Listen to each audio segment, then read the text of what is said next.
What's up mga please mga atis, welcome back sa akin channel. This is Quiz Alan at ngayong araw papanoorin natin yung sequel ng isa sa pinaka-aabangan kong movie or pinaka-paborito kong movie noong mga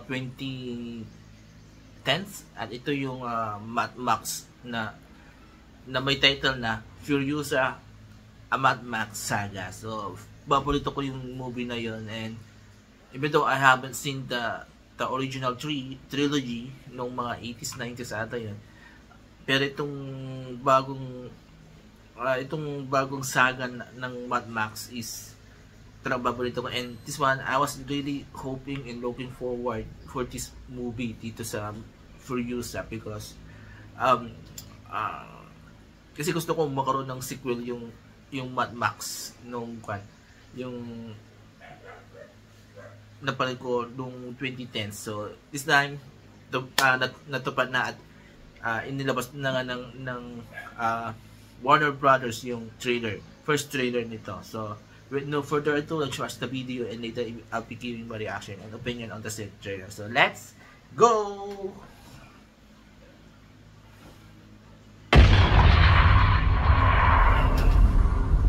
Whatever you have to do, however long it takes,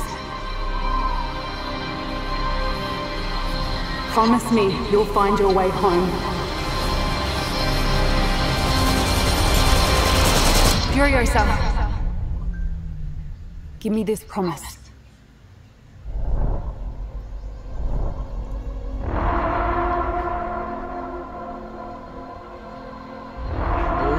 Prequel.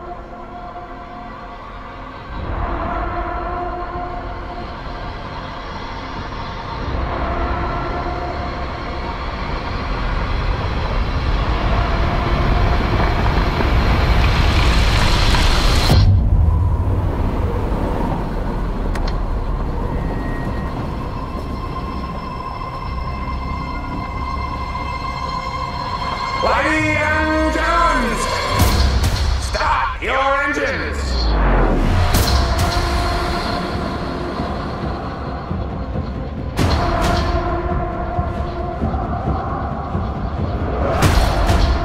Anya Taylor-Joy.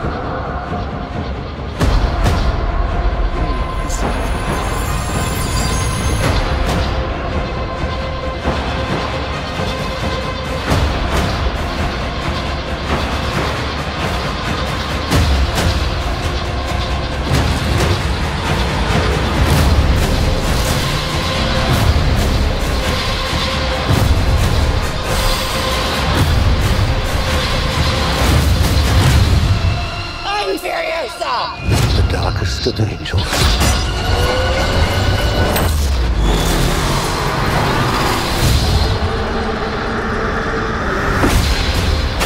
The question is,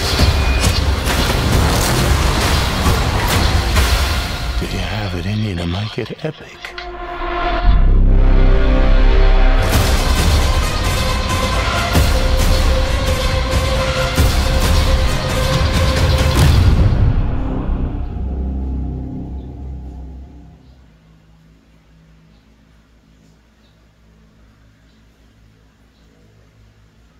Okay, tayo kalapal natin yung official trailer ng Furiosa, a Mad Max Saga. So ito yung follow-up to sa sinasabi ko kanina na 2010s na movie na sequel rin ng original trilogy, which is it was a successful movie and it was well loved by critics and by movie fans or movie viewers.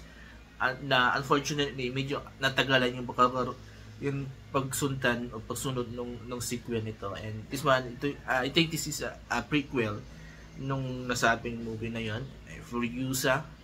And yung bida, yung character dito is the original character sa pinabanggit ko na movie, which played by Charlize Theron.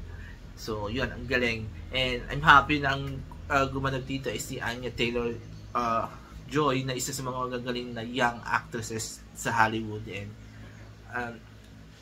looks like bagay na bagay naman sa kanya, and she played it very well. Palaban rin siya sa movie, and ang isang talagang pinakaabangan ko dito sa movie na to ay yung mga scenes, mga yung habulan ng kotse, yung labanan, fight scenes, diba? Kasi yun yung nagdala doon sa unang movie eh. I don't wanna say original kasi may original na trilogy. Pero doon sa tinutukoy ko movie noong 2010s, yung how you call it, yung fight scenes saka yung habulan ng mga sasakyan. And it's very futuristic ang dating, and parang kasi ganito yung tipo kong movie, yung especially mga science fiction, yung mala futuristic, mga mala out of this world, yan, not typical na movie, and I love that. And here mukhang nagawa pa rin, maintain pa rin nila, and yung mga characters na nakita natin sa unang movie na yon,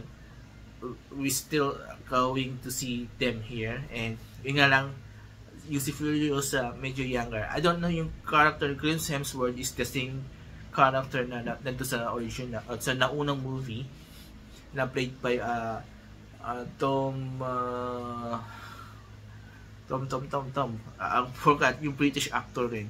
So yun, na ang galing-galing niya sa role na to. So but as expectation ko dito sa movie dito, because like I've said, nagustuhan ko yung naunang movie, and this one hinihintay ko to, and thank God na tumating at nakaroon niya. And let's see, tulad ng sinasabi ko sa mga past reaction ko, ang magiging patayan dito ng movie kung maganda o hindi ay yung storyline, di ba? Technical aspects, lamang na lamang itong Furiosa, but acting also angat na angat rin. So ang magiging pagbabasayan na natin kung masasabi natin maganda yung movie, the storyline, kung maamhol rin niya yung naunang movie, di ba? Kung madadala niya tulad nung paano ako nadala rin sa naunang movie, di ba? As in, na sobrang overwhelmed ako sa storyline. So there you go. O yung mga quiz, mga at taste, nagustuhan niyo po yung official trailer ng Furiosa, mag-comment kayo dito sa baba. At kung nagustuhan niyo naman yung binigay kong simple opinion on the said trailer, mag-comment kayo dito sa baba, and I will read all your comments, and I will try to react or mag-comment back sa mga, or mag-interact sa inyo sa comment section. So there you go. Before I end this video, please don't forget these 4 things while watching my videos on my channel. Comment, like, share, and subscribe to my channels. Lahat ng skisyo ang pinatalaga channel, Probably Vlog, and Tamat ng People Presents. Maraming salamat. Have a nice day, and have a nice day. And thank you. Bye-bye.